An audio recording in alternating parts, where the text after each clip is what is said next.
As 13 almas benditas, sabidas e entendidas, fazem parte de uma devoção profundamente enraizada na religiosidade popular brasileira e portuguesa, atravessando gerações em silêncio, fé e esperança. Trata-se de uma crença que nasce do encontro entre a doutrina católica sobre as almas do purgatório e a experiência viva do povo simples que aprendeu a rezar, não apenas pelos mortos, mas também com eles, pedindo auxílio, proteção e graças em momentos de grande aflição. Quando alguém fala das 13 almas benditas, fala de sofrimento, de justiça divina, de misericórdia e, acima do tudo, de confiança no poder de Deus, que se manifesta até mesmo através das almas que aguardam a plenitude da salvação. Dentro do ensinamento oficial da Igreja Católica, existe a clara afirmação da existência do purgatório. O purgatório é compreendido como um estado de purificação para as almas que morreram na graça de Deus, mas que ainda precisam ser purificadas de suas faltas antes de entrarem plenamente na glória do céu. A Igreja ensina que essas almas não estão condenadas, mas salvas, e que podem receber alívio por meio das orações, missas, sacrifícios e atos de caridade oferecidos pelos vivos.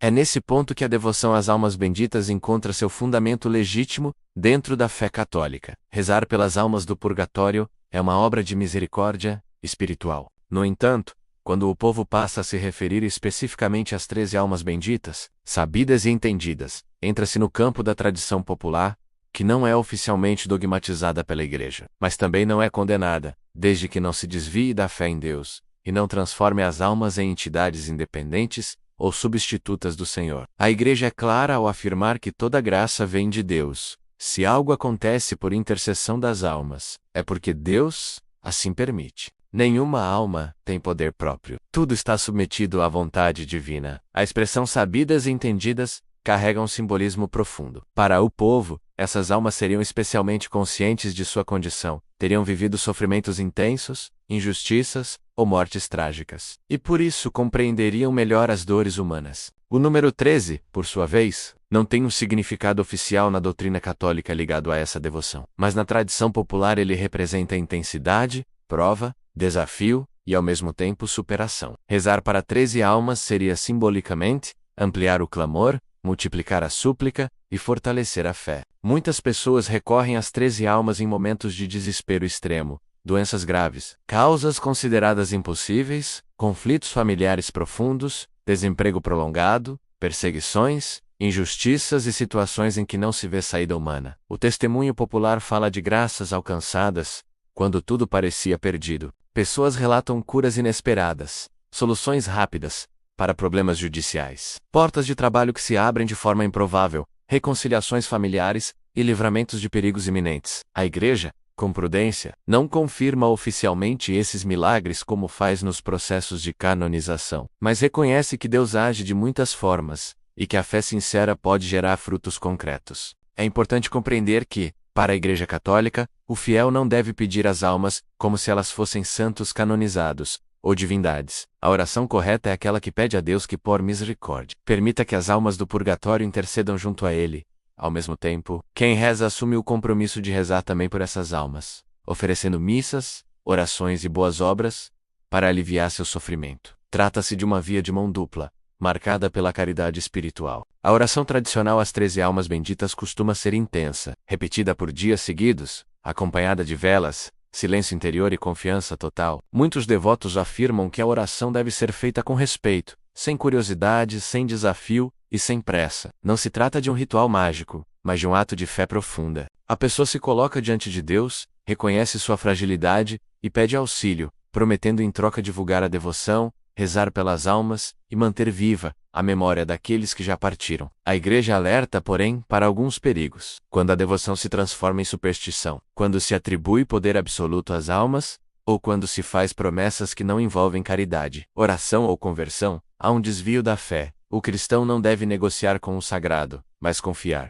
A verdadeira devoção às almas benditas leva à humildade, à oração mais frequente, à participação na missa e à prática do bem. Ao longo dos anos, padres e teólogos têm explicado que muitas graças atribuídas às 13 almas podem ser compreendidas como frutos da perseverança na oração. Quem reza com fé, durante dias, semanas ou meses, acaba se abrindo mais à vontade de Deus, tomando decisões melhores, encontrando forças interiores e percebendo caminhos que antes estavam ocultos. O milagre, muitas vezes, não é apenas a mudança da situação externa, mas a transformação interior daquele que reza. Mesmo assim, há relatos que desafiam qualquer explicação simples. Histórias de pessoas que receberam notícias inesperadas logo após concluir a oração. Diagnósticos médicos revertidos sem explicação clínica clara, perigos evitados no último instante e situações que mudaram de forma abrupta. Para o fiel, tudo isso é sinal da misericórdia divina. Para a igreja, são motivos para louvar a Deus, nunca para exaltar práticas à margem da fé cristã. A devoção às almas benditas também recorda uma verdade fundamental do cristianismo. A comunhão dos santos, a igreja ensina que existe uma união espiritual entre os fiéis que estão na terra, as almas do purgatório e os santos no céu. Todos fazem parte do mesmo corpo místico de Cristo. Quando alguém reza pelas almas, exerce amor. Quando recebe uma graça, deve responder com gratidão, vida reta e compromisso com o Evangelho. A oração às 13 almas benditas, sabidas e entendidas, quando feita com essa consciência, pode ser uma poderosa escola de fé. Ela ensina paciência, silêncio, perseverança e entrega. Ensina que nem tudo se resolve no tempo humano e que a confiança em Deus exige abandono verdadeiro. Não há garantias, não há fórmulas, não há controle. Por isso, a Igreja convida o fiel a manter o equilíbrio. Pode-se rezar pelas almas, pedir a Deus sua intercessão, agradecer pelas graças recebidas, mas nunca afastar-se dos sacramentos, da oração oficial da Igreja e da centralidade de Cristo. Jesus é o único mediador entre Deus e os homens. Tudo passa por ele. Toda graça vem dele.